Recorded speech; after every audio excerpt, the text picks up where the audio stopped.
to the bakery fair.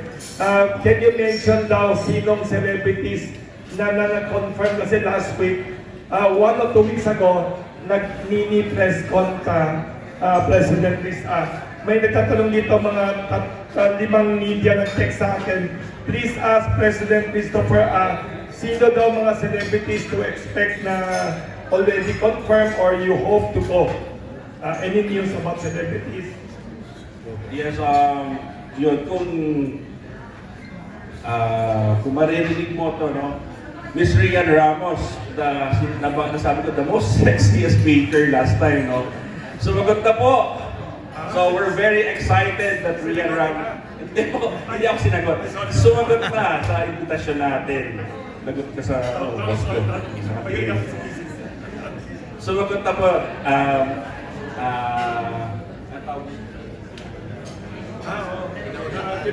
Pinaunlakan ang ating imbitasyon.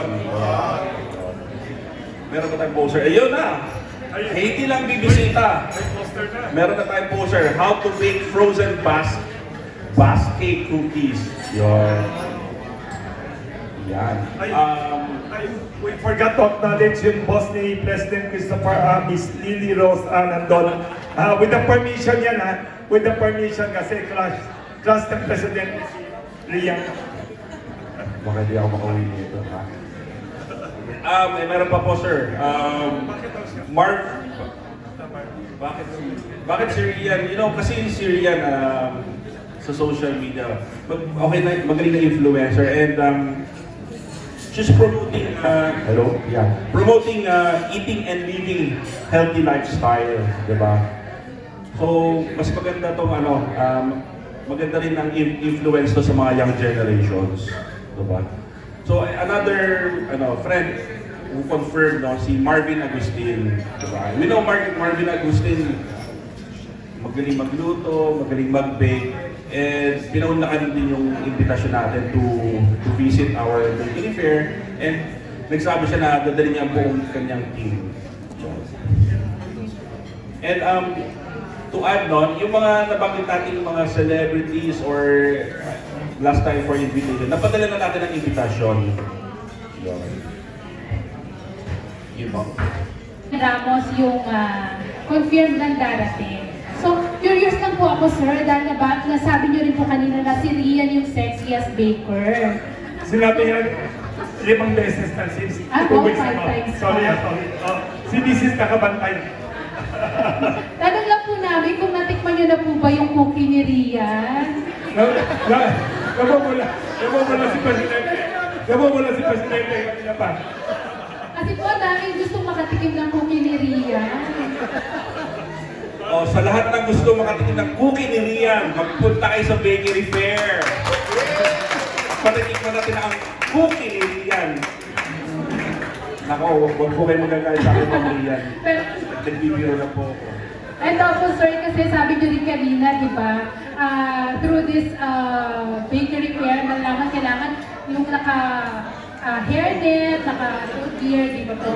So, I just wanna know your take po dun sa pagbe-bake ni Rian na naka-bikini and walang hairnet.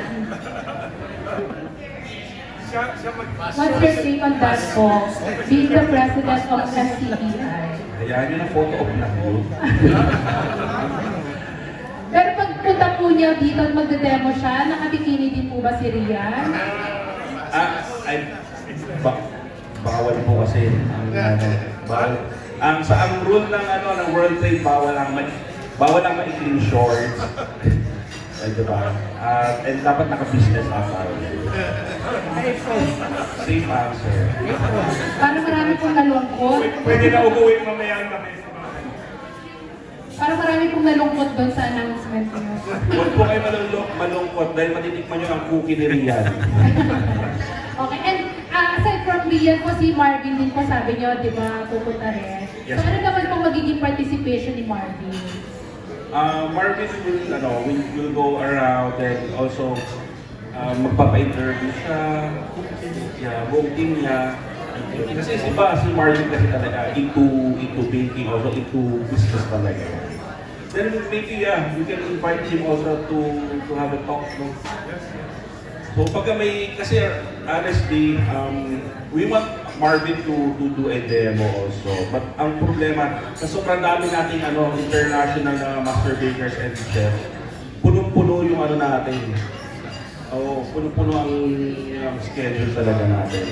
Hanggang hanggang magsara. Mula pagbukas hanggang magsara. Non-stop yung both stages natin. Even competition, dikit-dikit lahat.